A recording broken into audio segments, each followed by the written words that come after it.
오늘 우리에게 주시는 하나님의 말씀은 전도서 11장 1절에서 10절까지 말씀입니다. 1절 너는 네 떡을 물 위에 던지라. 여러 날 후에 도로 찾으리라. 7에게나 8에게 나눠 줄지어다. 무슨 재앙이 땅에 임할는지 네가 알지 못함이니라. 아멘. 너의 떡을 물 위에 던지라는 말이 뭘까요? 새번역 성경은 이렇게 번역하고 있습니다. 1절 돈이 있으면 무역에 투자하여라. 여러 날 뒤에 너는 이윤을 남길 것이다. 물 위에 던지라는 것은 해상 무역에 투자하라는 말입니다. 당시 해상 무역은 큰 돈을 벌 수 있는 수단이었기에 무역에 투자하라는 거죠. 그러면 여러 달 후에 수익이 날 수 있다는 겁니다. 그렇다면 7이나 8에게 나눠주라고 하는데 이것은 무엇을 의미할까요? 이것을 새번역 성경은 이렇게 번역하고 있습니다. 2절 이 세상에서 네가 무슨 재난을 만날지 모르니 투자할 때에는 7이나 8로 나누어 하여라. 자, 해상 무역을 하되 한 곳에만 하지 말고 7, 8군데로 나눠서 투자하라고 합니다. 왜냐하면 무역을 하다가 배가 태풍을 만나서 파손하더라도 나머지 투자한 곳이 있기 때문이죠. 주식할 때 분산 투자하는 것처럼 하라는 겁니다. 자, 이것을 우리에게 어떻게 적용할 수 있을까요? 자, 첫째, 오늘만 생각하지 말고 내일을 내다보며 살라는 겁니다. 지금 먹을 수 있는 떡을 물 위에 던지는 것은 당장은 낭비하는 것처럼 보입니다. 하지만 여러 날 후에 도로 찾을 것이라고 말씀합니다. 지금은 손해를 보는 것 같아도 나중에는 더 나은 이익으로 돌아온다는 것입니다. 그렇다면 우리들도 물에 떡을 던질 수 있는 과감함이 있어야 합니다. 지금 당장의 손해만 생각하다 보면 아무것도 못합니다. 내일을 내다보고 과감하게 물에 떡을 던질 수 있어야 합니다. 그럴 때 훗날에 반드시 찾게 될 겁니다. 지금 던진 떡보다 몇 배 많은 떡을 찾게 될 것입니다. 둘째, 투자하되 한 곳에만 집중해서 투자하지는 말라는 겁니다. 한 곳에만 투자하는 것은 너무 위험하죠. 어떤 재앙이 임할지 모르기 때문입니다. 코로나와 같은 변수가 생길 수도 있습니다. 지금처럼 금리가 오를 수도 있죠. 그러니 한 곳에만 전부 투자하는 것은 어리석은 일입니다. 우리는 항상 다양한 변수를 생각해야 합니다. 그럴 때 한 가지가 내 뜻대로 안 돼도 다른 것들이 남아 있게 되죠. 그리고 오늘 말씀은 선을 베푸는 것에도 적용할 수 있습니다. 선을 베푸는 것은 물 위에 떡을 던지는 것과도 같습니다. 왜냐하면 하나님께서 갚아주시기 때문이죠. 우리가 선을 베풀 때 하나님은 누르고 흔들어서 넘치도록 채워주십니다. 그러니 우리들은 부지런히 선을 베풀어야 합니다. 그리고 이왕이면 많은 사람들과 다양한 곳에 선을 베풀어야 합니다. 선도 분산해서 베푸는 거죠. 그럴 때 그 선이 나에게도 돌아올 수 있습니다. 내가 정말 힘들 때 내가 베푼 선이 부메랑처럼 다시 나에게 돌아올 수도 있습니다. 3절 구름에 비가 가득하면 땅에 쏟아지며 나무가 나무로나 북으로나 쓰러지면 그 쓰러진 곳에 그냥 있으리라. 풍세를 살펴보는 자는 파종하지 못할 것이요 구름만 바라보는 자는 거두지 못하리라. 바람의 길이 어떠함과 아이 벤 자의 태에서 뼈가 어떻게 자라는지를 네가 알지 못함 같이 만사를 성취하시는 하나님의 일을 네가 알지 못하느니라. 아멘. 구름이 끼면 비가 올 것을 예상할 수 있습니다. 하지만 모든 것이 우리 예상대로 되는 것은 아닙니다. 그래서 바람이 많이 분다고 파종을 미루다가는 파종을 못하게 될지도 모릅니다. 구름이 걷히면 추수하려고 하다가는 추수 때를 놓칠지도 모릅니다. 바람이 어디로 와서 어디로 가는지 모르고 엄마 뱃속의 아기가 어떻게 자라는지 모르듯이 세상 모든 일들이 어떻게 될지 우리는 정확하게 잘 모릅니다. 그것이 바로 우리 인간들의 한계이죠. 그러면 어떻게 해야 할까요? 자, 6절에서 그 답을 줍니다. 6절 너는 아침에 씨를 뿌리고 저녁에도 손을 놓지 말라. 이것이 잘 될는지 저것이 잘 될는지 혹 둘이 다 잘 될는지 알지 못함이니라. 자, 이 말은 이것저것 생각하지 말고 일단은 최선을 다하라는 겁니다. 구름을 살피고 바람을 살피고 이것저것 따지다 보면 우리는 아무것도 못합니다.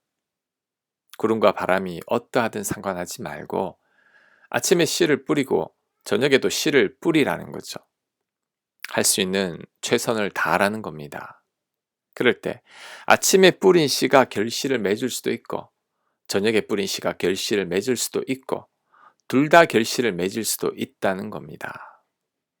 자, 이 말씀은 우리에게 어떻게 적용할 수 있을까요? 자, 이 말씀은 눈에 보이는 것들로만 미래를 예측하거나 단정해서는 안 된다는 거죠. 왜냐하면 우리 예측대로 안 될 수도 있기 때문입니다. 오히려 풍세와 구름만 바라보는 자는 파종하지도 못하고 거두지도 못하게 됩니다. 가나안 땅을 정탐하고 온 정탐꾼들이 가나안 땅에 거인들이 살고 있다고 하자 이스라엘 백성들은 모두가 낙심해서 다 죽게 되었다며 모세를 원망합니다. 그럴 때 거인이 살고 있어도 하나님이 도우시면 충분히 이길 수 있죠. 하지만 이스라엘 백성들은 눈에 보이는 거인들만 생각하고 하나님을 전혀 고려하지 않았습니다. 지금 저희 교회가 건축을 하고 있는데 풍세와 구름만을 생각했더라면 절대 건축을 할 수 없었을 겁니다. 개척한 지 10년도 되지 않은 교회가 땅을 사서 건축을 한다는 것은 너무나 무리한 일이기 때문이죠. 게다가 요즘처럼 고물가에 불경기는 더더욱 건축은 불가능해 보입니다. 하지만 땅을 구입하고 재정이 허락되는 데까지 건축하자고 모두가 결정한 후에 아침에도 씨를 뿌리고 저녁에도 씨를 뿌리니 건축이 되어지고 있습니다. 더불어 예상치 못한 하나님의 도움의 손길도 임하고 있습니다. 하나님을 기대하며 우리의 최선을 다했더니 하나님께서 채워주시는 거죠. 우리는 눈에 보이는 것들로만 내일을 예측해서는 안 됩니다. 풍세와 바람만을 생각하면 안 됩니다. 그러면 아무것도 못합니다. 우리는 보이지 않는 변수인 하나님을 생각해야 합니다. 우리 뒤에서 우리를 돕고 계시는 하나님을 늘 염두에 두고 우리의 최선을 다해야 합니다. 그럴 때 예상을 뛰어넘는 결과를 맞이하게 됩니다. 우리를 돕는 하나님의 손길을 경험하게 되는 거죠. 7절 빛은 실로 아름다운 것이라 눈으로 해를 보는 것이 즐거운 일이로다. 사람이 여러 해를 살면 항상 즐거워할지로다. 그러나 캄캄한 날들이 많으리니 그 날들을 생각할지로다. 다가올 일은 다 헛되도다. 아멘. 눈으로 해를 보는 것이 즐거운 일이라는 말이 뭘까요? 살아있다는 것이 즐거운 일이라는 거죠. 죽은 사람은 빛도 못 보고 해도 못 보지만 살아있으니 빛도 보고 해도 보는 것입니다. 하지만 이 좋은 인생이 항상 좋은 것만은 아닙니다. 그래서 8절은 캄캄한 날들이 많다고 합니다. 우리 인생이 좋은 날만 있는 게 아니라 캄캄한 날들도 많습니다. 우리 인생 새홍지마이죠. 우리는 이것을 늘 염두에 두고 살아야 합니다. 그런데 어떤 분들은 이것을 인정하지 않습니다. 이분들은 캄캄한 날들이 없기만을 바랍니다. 인생의 슬픔과 고난이 없기를 바라는 거죠. 하지만 그런 인생은 없습니다. 오히려 그런 기대는 인생을 더 힘들게 만듭니다. 내 기대대로 되지 않기 때문이죠. 그러니 우리들은 인생이라는 게 좋은 날도 있고 나쁜 날도 있음을 먼저 인정해야 합니다.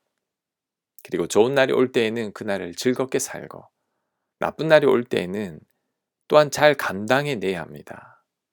그것이 복된 인생을 사는 비결입니다. 자, 그러면서 마지막으로 청년들에게 한 가지 교훈을 더합니다. 9절 청년이여 네 어린 때를 즐거워하며 네 청년의 날들을 마음에 기뻐하여 마음이 원하는 길들과 네 눈이 보는 대로 행하라. 그러나 하나님이 이 모든 일로 말미암아 너를 심판하실 줄 알라. 그런즉 근심이 네 마음에서 떠나게 하며 악이 네 몸에서 물러가게 하라. 어릴 때와 검은 머리의 시절이 다 헛되니라. 아멘. 청년들에게 청년 시절을 즐거워하며 마음이 기뻐하는 대로 살라고 합니다. 하지만 하나님의 심판을 기억하라고 하죠. 즐겁고 기쁘게 살되 내 행위에 대한 하나님의 심판은 기억하라는 겁니다. 그러면서 청년들에게 근심을 멀리하라고 합니다. 사실 젊은 시절에는 미래가 불투명하다 보니 내일이 두렵고 염려될 때가 많습니다. 하지만 고민하고 근심한다고 해결되는 게 아니죠. 괜히 젊은 시절을 우울하게 보내거나 세상을 비관하며 살게 될 수도 있습니다. 그러니 너무 근심하지 말고 기쁘고 즐겁게 살라는 것입니다. 젊은 시절을 놓치지 말라는 거죠. 하지만 악은 멀리하라고 합니다. 악에 대한 하나님의 심판이 있기 때문입니다. 젊은이들은 너무 고민하거나 근심하지 말고 젊은 때를 즐겁고 기쁘게 살아야 합니다. 다시 오지 않을 젊음을 즐겨야 합니다. 하지만 악은 멀리해야 합니다. 하나님의 심판이 있기 때문이죠. 이렇게 살아가는 것이 하나님의 뜻이고 가장 행복한 삶을 사는 비결입니다. 아멘. 하나님, 기쁘고 즐겁게 살되 우리 인생에 슬픔 또한 있음을 인정하게 하옵소서. 하나님 보시기에 부끄럽지 않게 살아갈 수 있는 저희들 되도록 인도하여 주시고 하나님의 심판이 있음을 기억하게 하옵소서. 눈에 보이는 풍세만으로 모든 것을 판단하지 않게 하시고 하나님의 은혜를 기대하며 오늘 이 하루도 최선을 다해 살아갈 수 있는 저희들 되도록 역사하여 주시옵소서. 예수님 이름으로 기도합니다. 아멘.